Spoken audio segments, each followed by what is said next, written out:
Di sebuah kota besar yang tidak pernah tidur, sepasang pengantin baru bernama Ardi dan Lina sedang memulai hidup bersama. Mereka tidak punya banyak, tapi mereka punya satu mimpi yang sama, memiliki tempat tinggal pertama mereka sendiri. Tapi kota besar tidak ramah pada kantong kecil. Setiap apartemen yang mereka lihat selalu jauh di atas kemampuan mereka. Mimpi sederhana itu terasa begitu mahal, sampai suatu hari, Ardi menemukan sebuah iklan di internet.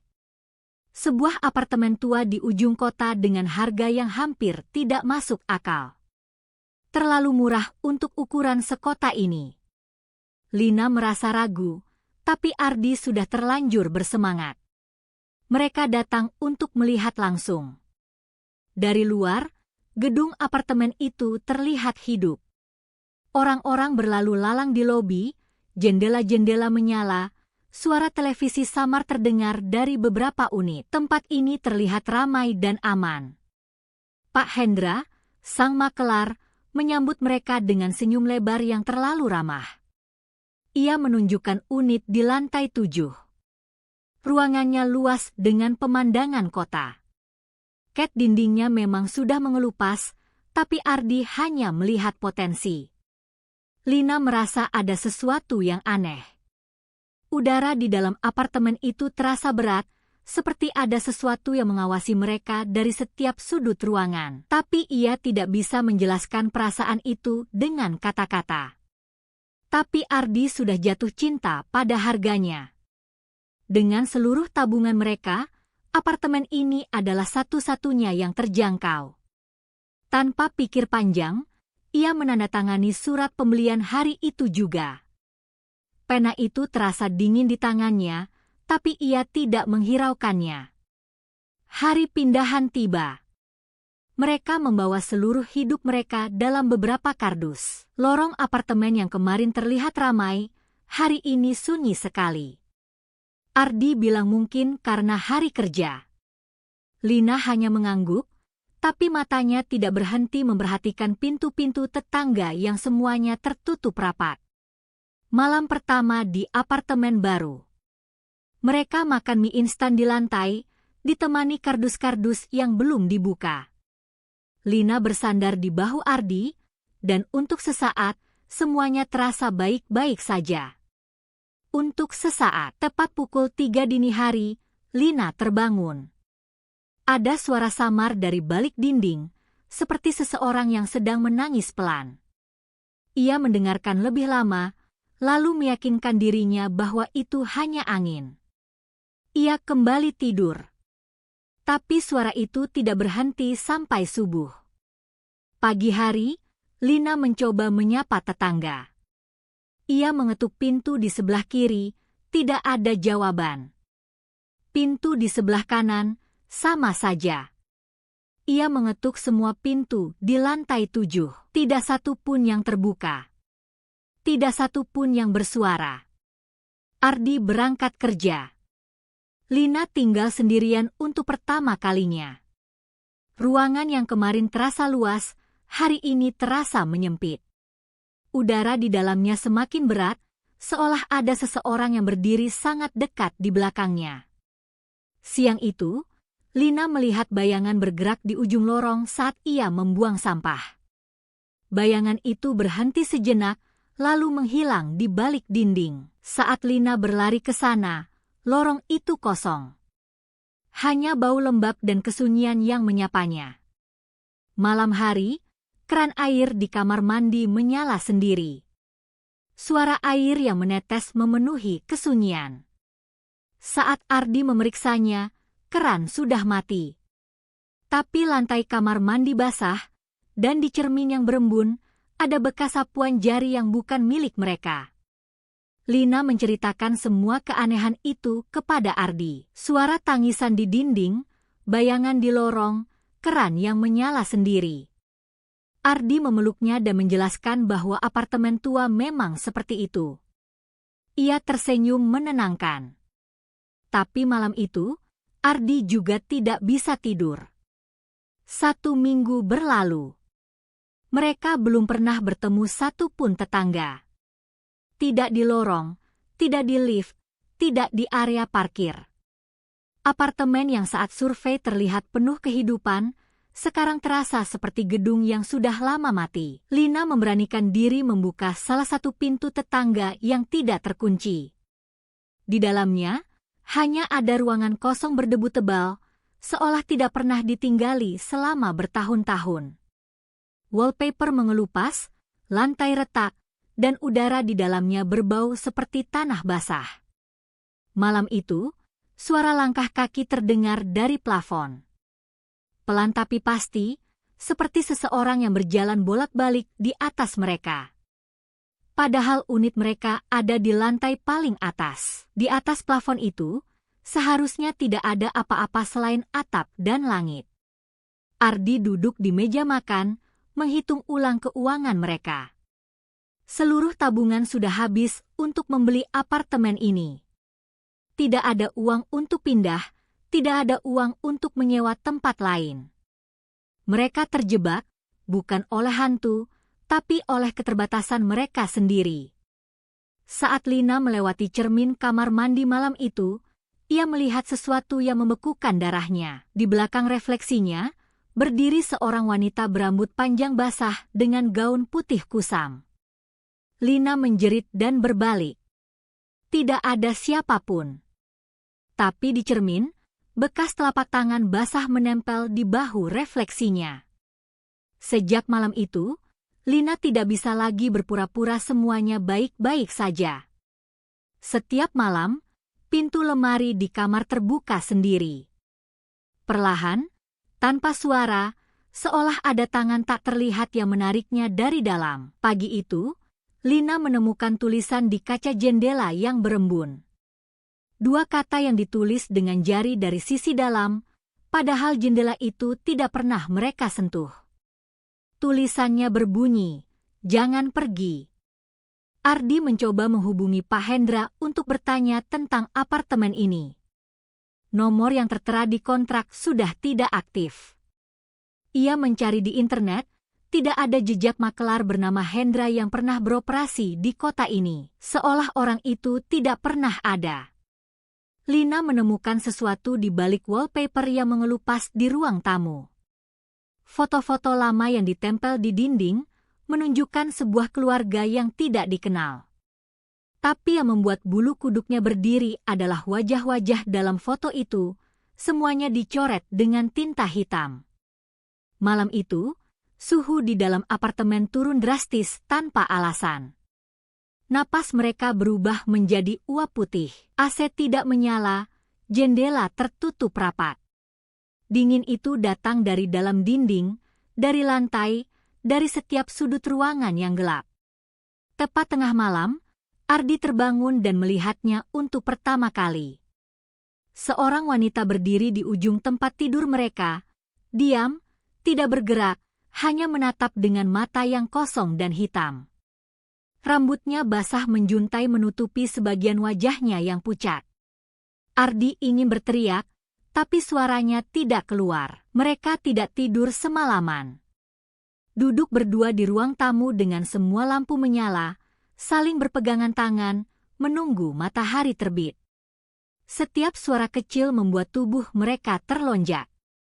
Apartemen ini sedang bermain-main dengan mereka. Lina memohon agar mereka pergi dari apartemen ini. Pergi kemana saja, tidur di mobil kalau perlu. Tapi Ardi mengingatkan bahwa mereka sudah menghabiskan seluruh tabungan untuk tempat ini. Tidak ada uang cadangan, tidak ada keluarga di kota ini, tidak ada pilihan lain. Pagi datang, dan seolah mendengar keputusan mereka untuk bertahan, apartemen itu kembali tenang. Sinar matahari masuk melalui jendela, udara terasa hangat, tidak ada suara aneh, tidak ada bayangan. Semuanya normal. Ardi tersenyum dan berkata bahwa mungkin yang semalam hanya mimpi buruk. Lina ingin percaya, tapi saat Lina membersihkan dapur sore itu, ia menemukan sesuatu yang mustahil. Piring-piring kotor yang semalam ia tinggalkan di bak cuci, kini sudah bersih dan tertata rapi di rak. Gelas-gelas terisi air. dan di meja makan, ada sepiring nasi yang masih mengepul, disiapkan oleh tangan yang tidak terlihat. Ardi memutuskan untuk mencari tahu sejarah gedung ini. Di kantor, ia menghabiskan jam makan siang menelusuri arsip berita lama di internet. Apa yang ia temukan membuat tangannya berhenti di atas keyboard. 15 tahun lalu, seorang wanita bernama Ratna ditemukan meninggal di unit 707, unit yang sekarang mereka tempati. Berita itu menyebutnya sebagai kematian yang tidak wajar, tanpa penjelasan lebih lanjut. Foto di artikel itu menunjukkan wanita berambut panjang dengan gaun putih, wajah yang sama dengan sosok yang mereka lihat di cermin dan di ujung tempat tidur. Artikel lain menyebutkan bahwa setelah kematian Ratna, setiap penghuni yang menempati unit 707 selalu pergi dalam hitungan minggu. Beberapa pindah tanpa membawa barang. Beberapa menghilang begitu saja. Tidak ada yang pernah memberi penjelasan. Ardi pulang lebih awal hari itu. Ia menemukan Lina duduk diam di sudut ruang tamu, menatap dinding kosong tanpa berkedip. Saat Ardi memanggilnya, Lina tersentak seperti baru terbangun dari mimpi yang sangat dalam. Ia tidak ingat sudah berapa lama duduk di sana. Malam itu, dinding apartemen mengeluarkan suara.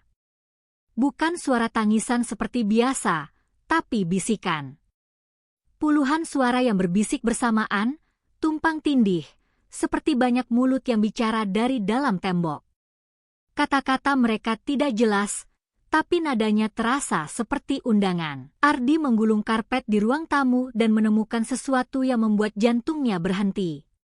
Di bawah karpet, terukir simbol-simbol aneh di lantai beton.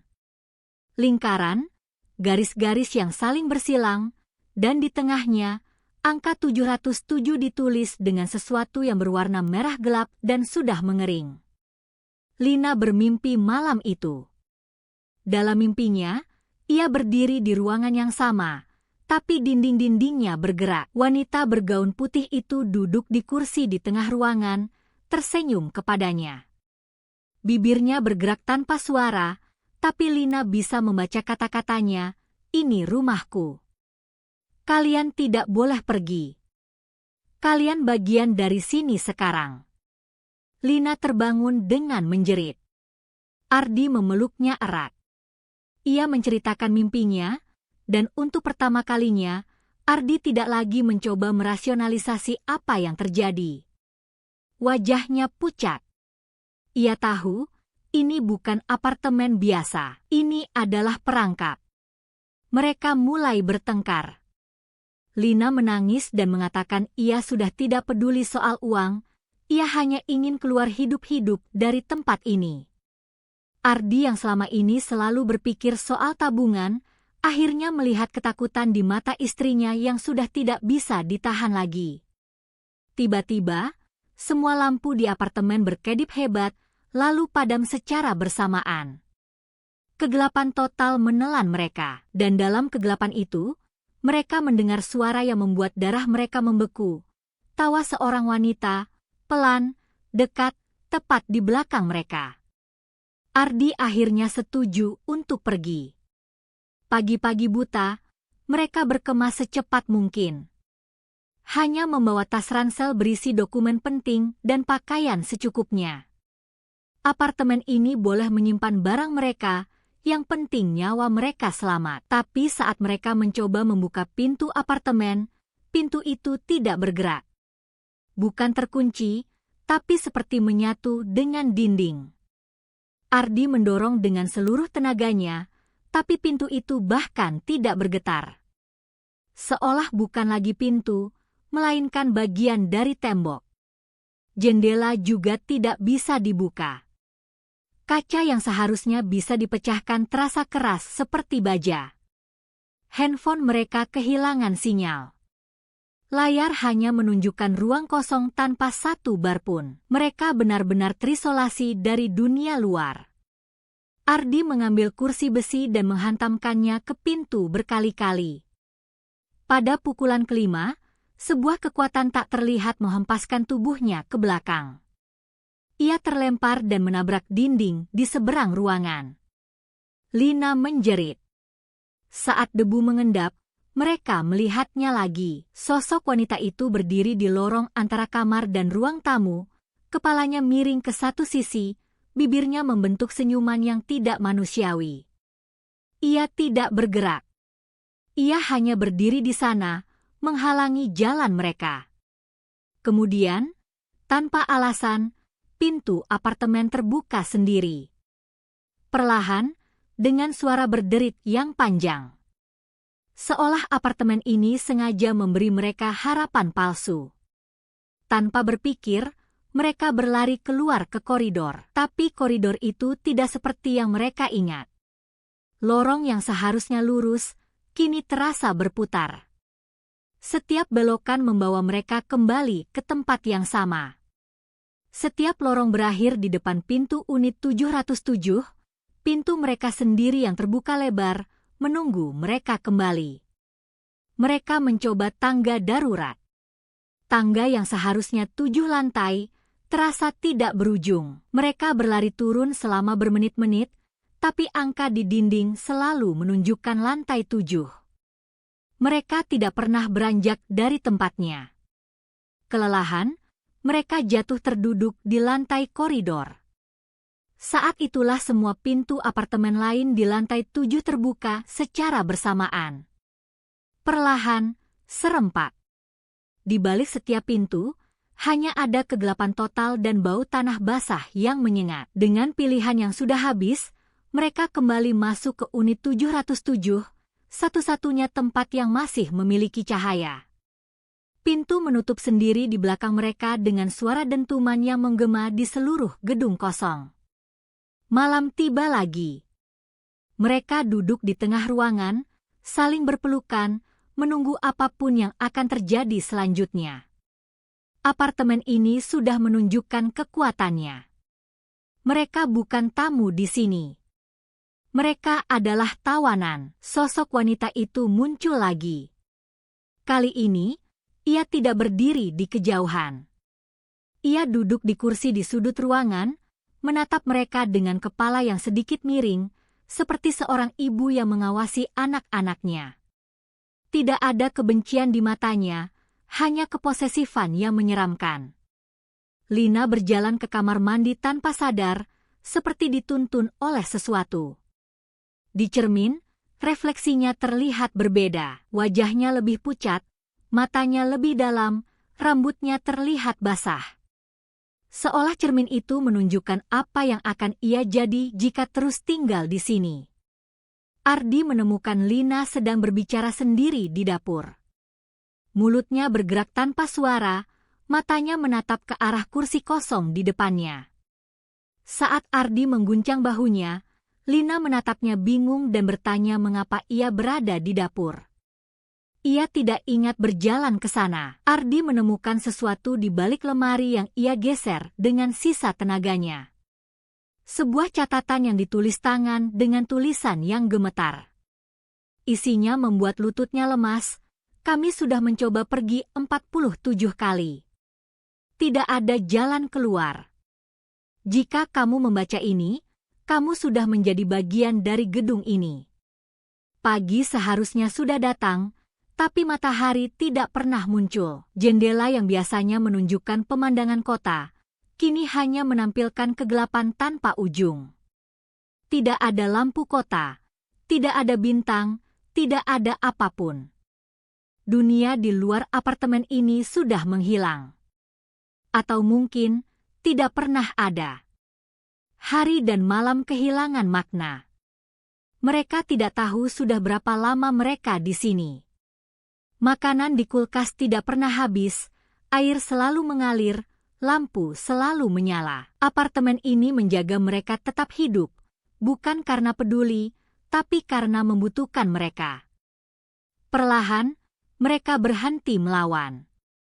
Perlahan, mereka berhenti menangis. Perlahan, mereka berhenti merasa takut. Dan saat itulah hal paling mengerikan terjadi. Mereka mulai merasa bahwa apartemen ini adalah rumah mereka. bahwa mereka memang seharusnya ada di sini. Sejak awal. Dari luar gedung, apartemen itu kembali terlihat hidup. Jendela-jendela menyala, siluet-siluet bergerak di balik tirai. Jika seseorang lewat di depannya, mereka akan melihat gedung apartemen yang ramai dan terawat. Tapi siluet-siluet itu bukan manusia. Mereka adalah bayangan dari setiap jiwa yang pernah terjebak di dalamnya. Beberapa bulan kemudian, sepasang pengantin baru lain datang melihat apartemen itu. Harganya sangat murah dan gedungnya terlihat ramai. Seorang makelar menyambut mereka dengan senyum lebar yang terlalu ramah. Dan dari jendela lantai 7, dua sosok yang menyerupai Ardi dan Lina menatap ke bawah dengan mata yang kosong dan hitam.